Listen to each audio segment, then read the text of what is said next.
New discovery is shedding light on a mystery that dates back millennia, many millennia. Italian and Scottish researchers, mainly from the University of Pisa, conducted advanced high-frequency radar mapping under Egypt's famous pyramids. We all know the Great Pyramids as these lonely, silent giants sitting in the middle of a barren Egyptian wasteland, right? For centuries, that image has been exactly what fueled every wild theory out there.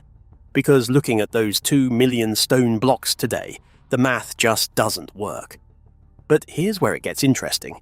Grok connected 2024 satellite radar to the diary of Mira, an ancient foreman's logbook. It turns out the Nile actually moved 10 kilometers away over 4 millennia, leaving us staring at the wrong map. The ghost in the satellite. For years, we've been looking at the Giza Plateau as this desolate, sand-swept stage, wondering how on earth anyone could drag millions of tons of rock across a scorched wasteland. But here's the thing that absolutely breaks the mystery wide open. That desert we see today wasn't there when the pharaohs were around. We were basically trying to solve a puzzle, while half the pieces were buried under miles of silt and time. It took Professor Eman Gonim, a researcher at the University of North Carolina, Wilmington, to finally look past the sand using specialized satellite radar imagery that can actually see through the Earth's surface to reveal what's hidden beneath. This wasn't just a standard bird's-eye view from a weather satellite. We're talking about radar waves that penetrate the top layers of sand like an X-ray for the Earth. Professor Gonim and her team at the University of North Carolina, Wilmington, realized that while the surface looks like an endless sea of yellow, the moisture trapped in ancient riverbeds reflects signals differently than the surrounding desert. They were looking for a fingerprint of water that hadn't flowed for thousands of years, and what they found was a massive subterranean scar carved into the bedrock. It's like finding a dried-up vein in a body that's been mummified for centuries, and suddenly you realize the entire organism used to be alive and breathing. What she found was a literal ghost in the machine.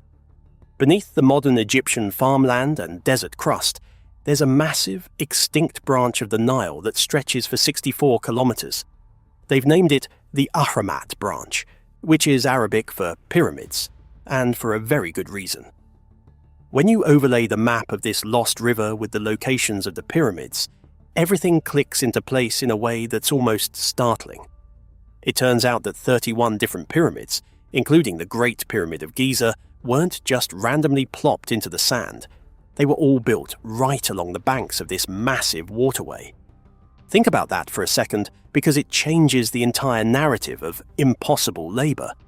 We aren't talking about slaves dragging stones through hundreds of miles of dunes.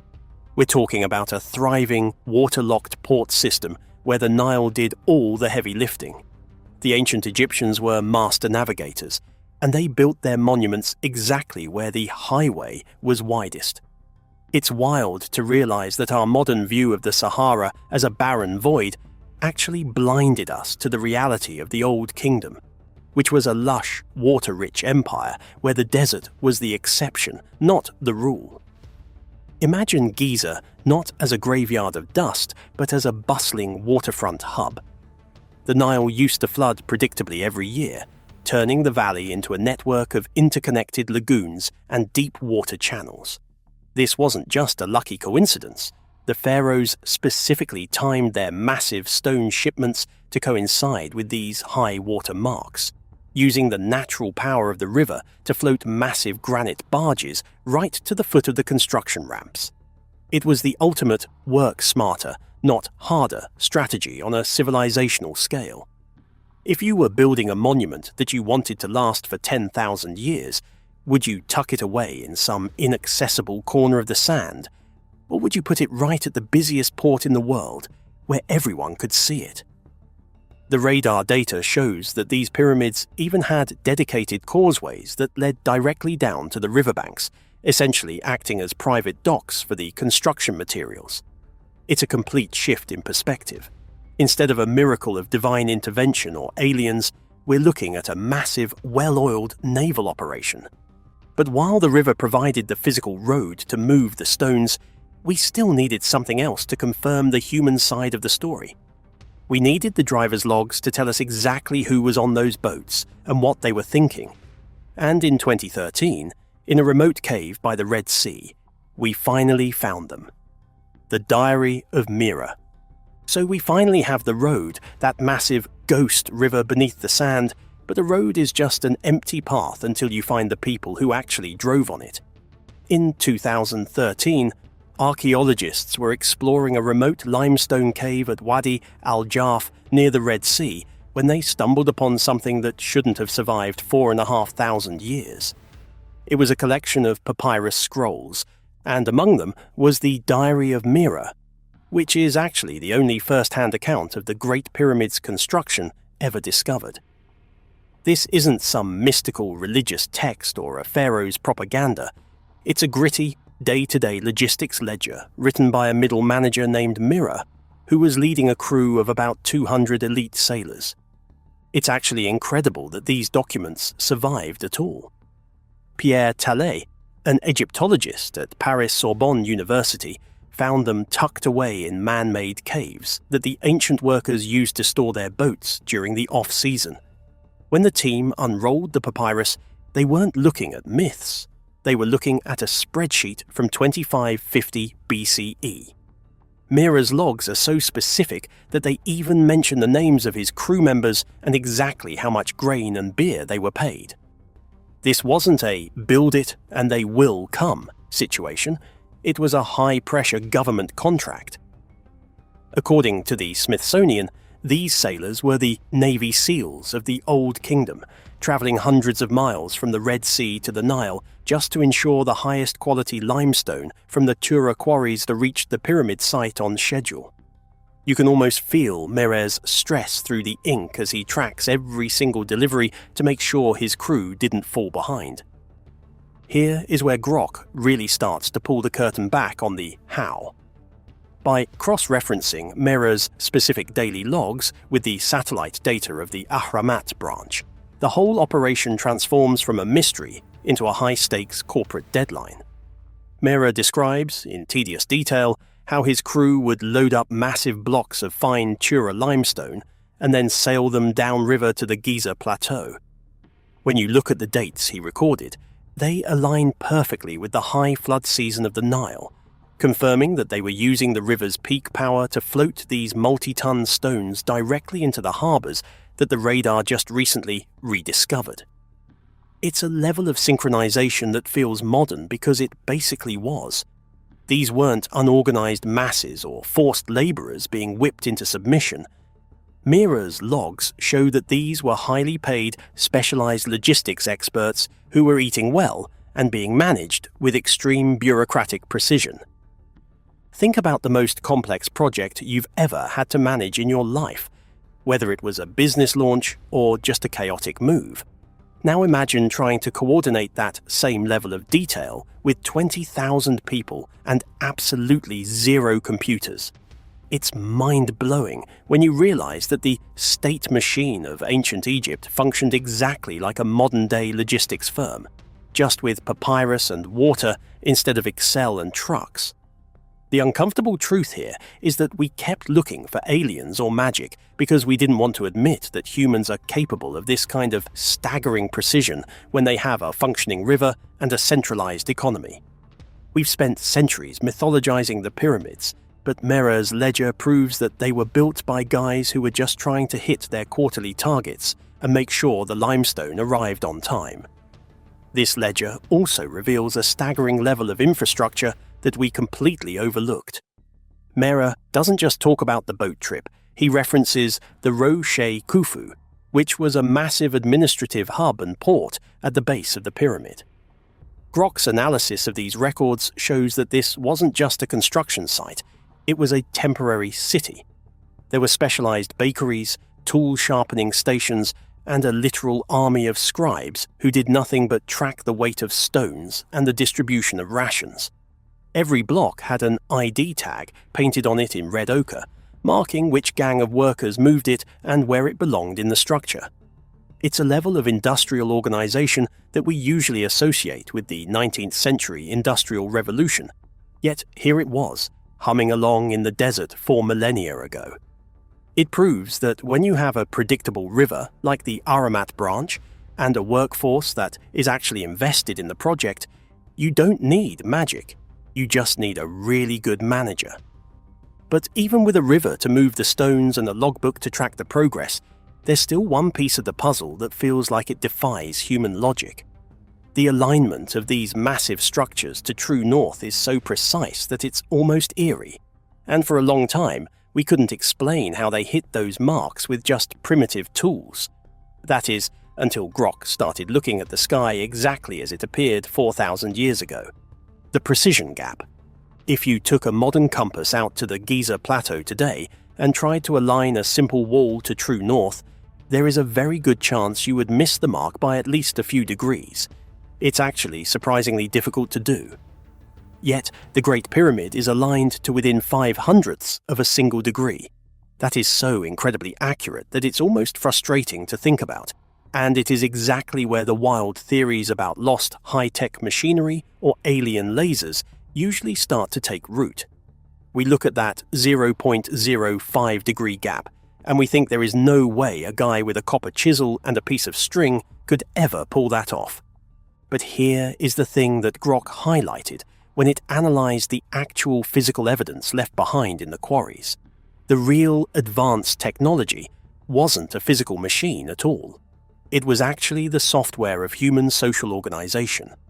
What we are looking at is a massive system of standardisation of parts that mirrors exactly how we build modular homes or airplanes today.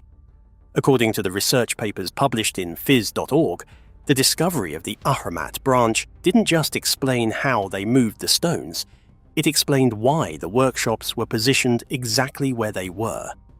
Everything was designed for a tiered management system that existed right on the water's edge. When you look at the unfinished obelisks still sitting in the granite quarries today, you can see the literal thumbprints of a massive production line. They weren't just hacking away at rock with hope and a prayer.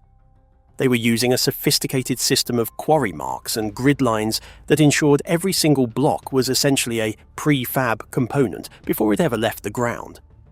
It is a level of geometric mastery where the math was baked into the social structure itself. Each team had a specific role, each block had a destination, and every single movement was part of a tiered hierarchy that functioned with the precision of a modern computer processor. According to the records found near the site, these worker gangs even had names like the Friends of Khufu or the Drunkards of Menkore. They weren't faceless slaves, they were organized units competing with each other to see who could move the most weight. This kind of competitive, structured labor is what allowed them to hit those impossible alignment marks. Wait, it gets even weirder when you realize that their high-tech was actually just a level of patience that we literally don't possess anymore. We call it impossible, mostly because we live in a world of 3-minute videos and 2-year election cycles. We can't wrap our heads around a society that decides to dedicate the total national focus of an entire kingdom to a single project for 30 years straight. Think about that for a second, because it's a bit of an uncomfortable truth. We want the answer to be a lost laser, because that's easier to accept than the idea that we've just lost the ability to focus that deeply on one thing. Does the idea of thousands of humans working in that kind of perfect, selfless sync for 3 decades scare you? Or does it actually inspire you? It's a staggering thought to realize that when you remove the need for magical explanations, you're left with something much more impressive, which is the raw, unadulterated power of human focus and organization. The system was essentially perfect, a masterpiece of social engineering and environmental harmony where the river and the people worked as one single machine. But every great empire eventually hits a breaking point, and for the pyramid builders, the end didn't come from a war or a revolution. It happened when the environment that built them literally began to dry up and disappear. The 2026 verdict. The mystery of why the pyramid building era actually ended used to be blamed on everything from civil war to a sudden strange loss of cultural interest. But the truth is much more grounded and, frankly, a bit more terrifying. When Grok synthesized the 2025 climate data with the physical evidence on the plateau, a new picture emerged that had nothing to do with human failure and everything to do with a changing planet. The people who built the pyramids didn't just walk away from their masterpieces, they were essentially evicted by the environment. For centuries, they had operated within this perfect geological window where the Ahrimat branch provided a nearly effortless transport system, but that window began to slam shut around 4,200 years ago. According to the 2024 reports in Science Daily, a catastrophic drought gripped the region and stayed there for decades, and the impact on the Nile's geography was total. The Ahrimat branch, that 64-kilometer-long pyramid highway we've been talking about, began to silt up. It didn't happen overnight, but over a few generations, the water levels dropped so low that the massive limestone barges Mera once commanded couldn't even leave the docks. Imagine the sheer frustration of having the knowledge, the laborers, and the ambition to build another Great Pyramid. But the physical infrastructure was simply gone. The logistics of moving stones became so inefficient and so expensive that the old kingdom's entire economic model just collapsed under its own weight. Wait, it gets even more intense when you realize the scale of the environmental shift. We often think of the Sahara as this ancient, eternal desert, but researchers like Professor Eman Ghaniem at the University of North Carolina, Wilmington, have shown that the landscape was once a vibrant network of lagoons and deep-water channels. When that water vanished, it didn't just take the transport routes. It took the food, the stability, and the very reason the state could function. It's like trying to run a modern city after someone permanently turns off the electricity and the internet at the same time. You might still have the smartest people in the world living there, but without the highway that makes their work possible, the system just grinds to a halt. Think about that for a second because it's a bit of an uncomfortable truth. We like to think of our civilizations as these permanent, solid things, but the pyramids prove they were actually quite fragile. These structures weren't just monuments to a king, they were a product of a specific time when the climate and the geography were in perfect sync. Once that Ahrimat branch disappeared beneath the sand, the ability to build on that scale vanished with it. We spent thousands of years looking at the desert and wondering how they did it, never realizing that the desert wasn't an obstacle they overcame. It was the thing that arrived after they were already finished. The elite builders were still there, and the engineering logic was still understood, but the landscape changed forever. Here's the thing that really stays with you. Are we currently living in a similar geological window that we think will last forever? We look at the pyramids as these impossible feats, but they were actually just the logical result of humans using the environment they had at the time. If our main shipping routes dried up today, or our global logistics chains flickered out for good, what would we leave behind that would look impossible to people living 4,000 years in the future? Would they look at our massive suspension bridges or our deep-sea fiber optic cables and think we were gods? Or would they eventually figure out that we just happen to live in a very lucky, very brief window of history? It's a powerful perspective because it shifts the pyramids from being a mystery of the past to being a warning for the future. Civilizations didn't usually fall because they forgot how to build. They fell because their logistics became impossible to maintain. According to the research published in The Guardian, the disappearance of this Nile branch explains why the pyramid fields are clustered exactly where they are. They were literally following the water until there was nowhere left to go. The Great Pyramid isn't a mystery from another world. It's a testament to what humans can do when the planet gives them a road and a reminder of what happens when that road is taken away. All the pieces of the puzzle, the river, the diary, and the climate, led to one undeniable conclusion. The truth is that Grok didn't actually find a mystery. It simply found a lost map of the Nile. The pyramids were always the ultimate feat of human logistics, enabled by a massive river that the desert eventually reclaimed while we weren't looking. We realize now that the miracle was just us. builders with a better highway and a much longer attention span than we have today. It turns out the mystery was really just a symptom of our own geographical amnesia. Now that the river has been found, does the alien theory finally die for you? Or do you still have your doubts?